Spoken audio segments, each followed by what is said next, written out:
Hai Healthizen, saya Dr. Suzy Maria yang tugas jaga di Dear Dokter hari ini. Kemarin saya iseng-iseng bikin polling mengenai vaksin COVID-19. Ternyata jawabannya seru-seru loh. Yuk kita lihat bareng-bareng.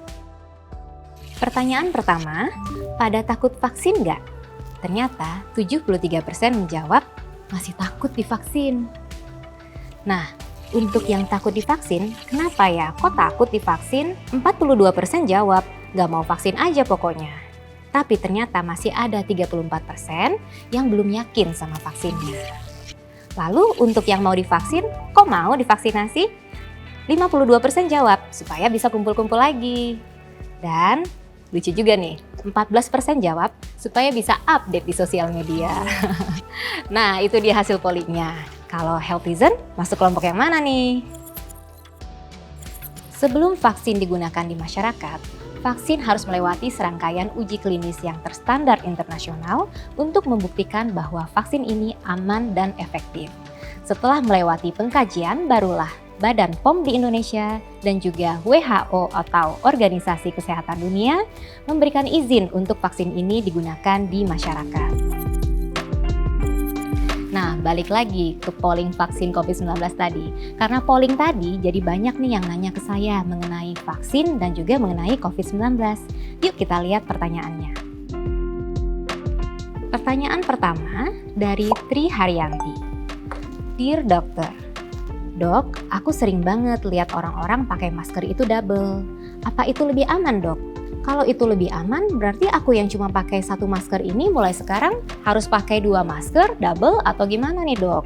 Wah, bagus sekali pertanyaannya. Memang sering kita lihat ada orang yang memakai masker 2 lapis. Justru aspek terpenting adalah memakai masker secara benar. Bagaimana itu memakai masker yang benar? Masker harus menutup seluruh hidung dan mulut dan tidak boleh ada celah di tepi-tepi masker. Dengan adanya celah, maka droplet tetap bisa sampai ke saluran napas kita dan terhirup oleh kita. Jadi kalau kita menggunakan masker 2 lapis, yang dianjurkan adalah penggunaan masker medis bedah di sisi dalam dan penggunaan masker kain di sisi luar. Kenapa demikian? Karena sebenarnya masker medis bedah itu tidak menempel terlalu rapat di wajah kita. Jadi kita tambahkan lagi masker kain di sisi luarnya untuk menekan sehingga masker tadi jadi menempel rapat di wajah dan tidak ada celah. Perlu diperhatikan, tidak dianjurkan untuk menggunakan masker medis bedah 2 lapis. Karena masker medis bedah tidak didesain untuk menempel rapat di wajah. Jadi tidak akan ada guna tambahannya atau manfaat tambahannya kalau kita mengkombinasikan 2 buah. Selain itu juga tidak dianjurkan untuk menggunakan respirator N95 dilapisi lagi dengan masker yang lain di luarnya. Tidak ada manfaat tambahan. Jadi Healthizen jangan salah ya, kalau ingin memakai masker 2 lapis, masker medis bedah di sisi dalam, masker kain di sisi luar. Pertanyaan berikutnya dari Natasha Tasha. Dear Dokter, jujur aku kepo banget, seberapa efektifkah vaksin itu buat kita? Nanti kalau semua sudah suntik vaksin, berarti kita sudah tidak perlu pakai masker lagi ya, Dok? Dear Natasha Tasha, vaksinasi adalah salah satu upaya pencegahan penyakit infeksi. Vaksin dengan protokol kesehatan akan saling melengkapi. Dengan vaksinasi, tubuh kita berkenalan dengan kuman penyebab penyakit. Misalnya dalam hal ini virus SARS-CoV-2 penyebab COVID-19. Jadi tubuh kita berkenalan, membentuk respon kekebalan atau respon imun, sehingga ketika suatu hari kita kemasukan virusnya, tubuh kita sudah akan siap untuk melawan penyakit, sehingga kita tidak mengalami sakit COVID-19.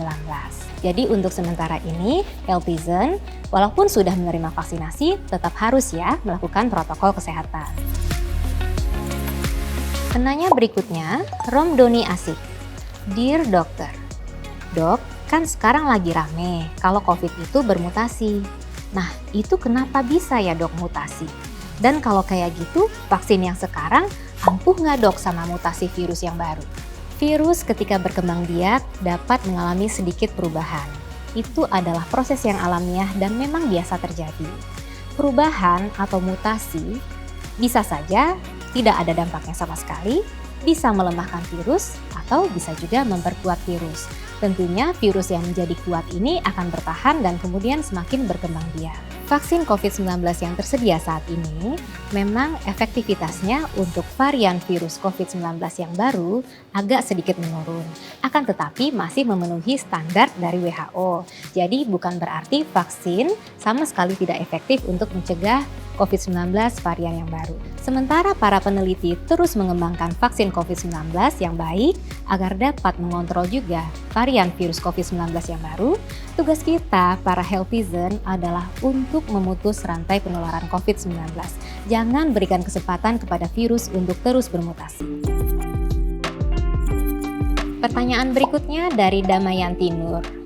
Dear Dokter, Dok, ibu saya udah lansia, tapi masih takut buat divaksin karena katanya punya darah tinggi dan diabetes. Nah, emang bener ya dok, kalau ada penyakit bawaan nggak bisa divaksin? Jadi syarat lansia yang boleh ikut vaksin COVID-19 apa dok? Justru orang dengan penyakit penyerta dan juga lansia harus dilindungi dari COVID-19 dengan cara vaksinasi. Kenapa? Karena kelompok ini justru berisiko tinggi. Bila terinfeksi COVID-19 secara alamiah, mereka akan mengalami COVID-19 yang berat, bahkan berisiko untuk mengalami kematian. Tentunya dalam pelaksanaan vaksinasi, kita ingin menghasilkan kekebalan yang optimal dengan efek simpang yang minimal. Oleh karena itu, jika memiliki penyakit penyerta, misalnya ada diabetes, hipertensi, penyakit jantung, penyakit paru, dan lain-lain, sudah harus dalam keadaan diobati dan dalam keadaan stabil. Artinya, tidak baru saja mengalami komplikasi akut akibat penyakit tersebut. Nah, healthizen, ayo sayangi orang tua kita dengan memberikan vaksin COVID-19. Pastikan penyakit kroniknya dalam keadaan stabil. Untuk penilaian skor kerentaan akan dilakukan oleh petugas kesehatan. Penanya berikutnya adalah Jason and Hannah Channel. Dear Dokter, Dok, katanya anak kecil itu lebih kebal imunnya, jadi nggak mudah tertular COVID-19. Tapi dia bisa jadi pembawa virus atau carrier. Itu benar nggak sih dok? Kalau pembawa virus gitu, dia dinyatakan positif atau enggak ya dok? Dear Jason and Hannah, bukan anak kecil lebih kebal dari COVID-19, tetapi seringkali anak kecil yang terinfeksi COVID-19 tidak bergejala. Karena dia tidak bergejala, tidak dilakukan pemeriksaan sehingga tidak terdiagnosis.